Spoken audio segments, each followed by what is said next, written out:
এই নিয়ে আপনার বক্তব্য কি আছে? এটা এমপি অফিস, মানে অবৈধ এমপি অফিস, অবৈধ এমপির অবৈধ এমপি অফিস।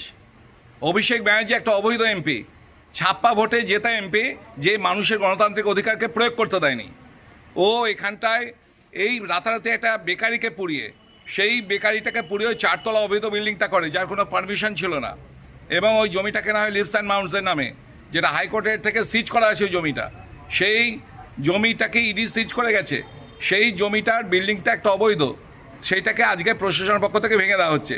এই জন্য আমাদের মাননীয় মুখ্যমন্ত্রী, আমাদের আদরের শুভেন্দুদা, আমাদের ডিএম, আমাদের এখানকার এসপি, পুলিশ প্রশাসন, সকলকে আমি ধন্যবাদ দেব যে এতদিনে আমাদের যে দাবিটা ছিল, যে এই অবৈধ বিল্ডিংটাকে শেল্টার করে অভিষেক ব্যানার্জি যেভাবে ক্রিমিনাল রাজ শুরু করেছিল এবং এখানে পুলিশ প্রহরায় যেভাবে ক্রিমিনাল থাকতো, সেই ক্রিমিনাল রাজের আজকে প্রথম ধাপটাকে ভাঙা হলো এবং এরপর আস্তে আস্তে সব হবে এবং একদম সর্বশেষে ভাইপোকে গারদে পোড়ানো হবে।